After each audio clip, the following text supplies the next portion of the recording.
Rehoboth. Right. And God already said it's yours. He told you that before the famine started. Right. He told you, I'm going to prosper you. I'm going to multiply you. All this land you see, I'm going to give it to you. Because God is like that. He'll tell you how he's going to bless you. And then you'll go through hell. And then he'll come back and bless you. See, he'll give you instructions in the beginning. And then he'll get quiet in the middle. Yes. Have you ever noticed how God get quiet in the middle? Yes. He'll tell you all this. I'm getting ready to do it. This is getting ready to happen. And you get excited. You roll across the floor. You sow a seed. You jump so high. You Facebook it, tweet it, Instagram it. And then when hell comes, Lord, the prophet must have missed it because I don't see none of this, what they told me. Matter of fact, the very thing that they said was going to happen, though everything worse is happening. And we call people false prophets and stuff. That's not the case. It's just that God told you what he was going to do. He didn't tell you how he was going to get it done. Yeah. And we faint in the valley. We faint in the valley of decision. We faint in the process. That's right. Amen. And so this is why we have prophecies upon prophecies, and some of us have become prophetic junkies. We want a new word, a new word, a new word, and hadn't walked out the first 500 words, and now you're just addicted to the high. Yes. It just feels good being called out. It makes you feel special. Jesus. Because nobody ever recognizes you. Nobody calls you for nothing. So somebody calls you out and say, get ready, God's about to do it. You feel so, it's like adrenaline rush through your veins. And you feel like you can do anything. And then you go home and reality sets in that you got to pay for what God said he's going to do.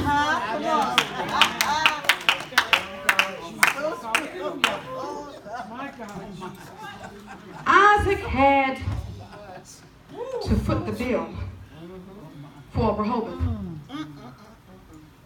And the price tag for Rehoboth was a famine. The price tag for Rehoboth was the Philistines. Right. The price tag for Rehoboth was Abimelech. Right. The price tag for Rehoboth was Sitna. Right. And the price tag for Rehoboth was Esau. Jesus. See, that's what the prophet didn't tell you. Right. They didn't have time. Just rush them out the door to the next engagement. Good Lord. Prophet didn't tell you that what God said concerning you is very true. And he will surely bring it to pass. Absolutely.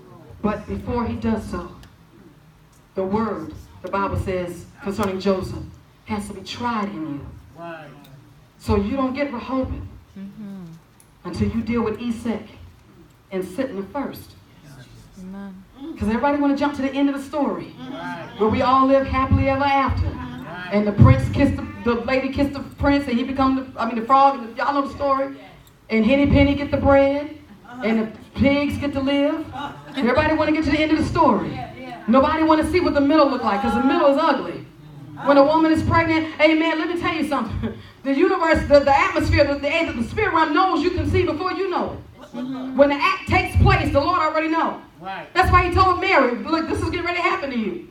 The Holy Spirit's going to overshadow you. And so many times the doctor has to tell you this is what's happening with you because you don't know. And you're so excited. You done planned your baby shower. You done picked out a name that people can't even pronounce. I'm going to leave that one alone. Praise God. But you go through all of this stuff. Everything matches. But nobody told you what that second and third trimester was going to be like. Right. Because you got the news you were pregnant, but you didn't know what it was going to be like on the delivery table. Right. See, you didn't think about that at the baby shower. You understand what I'm saying? And so this is what happens when we receive prophetic words, is we get so happy we name the baby. We dress the baby. We prepare for the baby, but we don't want to give birth to the baby. Nobody thinks about that. So we want Rehoboth, and we want this broad place, and we want breakthrough in every area of our life. You want Rehoboth in your finances. You want it. You want Rehoboth in your relationships. You want Rehoboth in the work of the ministry. But before you get there, there's some things that you're going to have to confront. There's some ugly in you. Yes. That God's going to show you. Amen. So you can't run to the altar and talk about how deacon and usher and sister and minister so-and-so. God don't want to hear that. He's talking about you. Amen. He had to deal with Isaac. He said, look now, you got great destiny, but you'll lie in a minute. Peter, you're anointed. You'll be the chief apostle to the Jews. But there's a murder in you. And you curse. Yeah.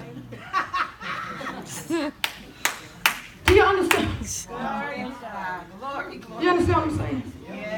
There are things in us that God is going to reveal to us as we're on the way to Rehoboth. Whatever your Rehoboth is. Amen. If your Rehoboth is a marriage, you believe in God for marriage, guess what? In your Sitna and in your Eset, God's going to deal with you about spirits that dominate. God's going to deal with you about overspending. God's going to deal with you about being nasty. God's going to deal with you about learning. You're going to learn it. Yeah. If you want Rehoboth. Jesus. It's quiet. Yes, it is. Amen. If you want ministry, you want to pastor a church, which I don't even know why anybody, I just don't get it. I've been called to minister. I'm like, I'm praying for you. Yeah, I don't even say congratulations no more. I'm praying for you. Because it's not what you think. Yes. Not the God kind of ministry. Now, if you're going to play church, you know, that's a different. But if you're in this thing for the sake of the kingdom, you're going to have to pass through the process to get to Rehoboth. You're going to have folk in your church that will lie on you. You're going to have folk that will steal out the offering. You're going to have folk that come to church when they feel like it or when they got bills due. Amen. And it's quiet. Amen. I'm just saying. You called to ministry. God's called you to be a servant in ministry. You got a process. You're going to have to learn how to get along with people. You don't even like people, but you want to minister. You come to church when it's your time to preach. You got to deal with that. In the valley. Y'all all right? Okay, the other start the car, brother, because I don't know. See, I'm that apostle prophet that will tell you that you can do it. But this is how. And I'm not going to tell you it's easy. Who said it was going to be easy? If it wasn't easy for Jesus, what in the... Sometimes I wonder, do people... Because I hear people say, I want to be like Jesus. I don't understand it. Because the minute hardship comes, I don't see Jesus. Yes. I don't see Jesus. I don't see Matthew, Mark, Luke, nor John. All I see is flesh on parade. I don't have to take this. I'm anointed. I don't see Jesus. Amen. So there's a problem. And God is refreshing the people of God because this process, it wears you out. Yes. This man had to keep on digging. He had to keep on digging and keep on digging despite the warfare, despite people in his house, despite people connected to him. He had to keep on digging despite his own demons. He had to keep digging. It was wearing him out. But God says, son, if you keep on, if you keep digging, if you don't give up, I know it's rough. I know it's tough. It gets lonely sometimes, but you're on your way. You are almost there. You're one dig away from Rehoboth. And the sad part about it is people go in the shovel. They shut the doors right when they're at the breakthrough. Amen. Do you know how many people gave up? And they were right there. You were right there. And you threw the towel and you said it was too hard. And you done came, you did this for 5 years. What's 2 more days gonna hurt? Amen. I mean, when you've been doing it for so long, you might as well keep on. My God. Jesus. If you want Rehoboth, you gotta have sitting and easy. If you want that place of refreshing, because when this man of God, when he removed from there and he began to think clearly, he found a place where the enemy could not follow him. He found a wide place because he no longer began to think with spirits of contention and strife.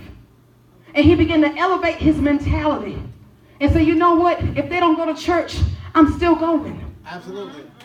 If they don't help me pay the bills, by the grace of God, I'll keep the lights on. Absolutely. See, it comes to a place of purity when you say, I don't care who show up. Right. I'll preach. If I don't have but 2 people in here, That's right. you got to separate your emotions right. from reality. Right. You got to separate emotions from the word of prophecy that's on your life. If I got to catch the bus, I'm going to get there. If I got to catch a ride, if I got to Uber, I'll get there. Because now you're growing up in your mind. And God is saying, son, daughter, that's why I was trying to get you all along. I was trying to get you to think outside the box. I was trying to get you to lean on me and not on your own understanding. I was trying to get you to trust me for finances. I was trying to get you to trust me for the people in the church. And you're right there.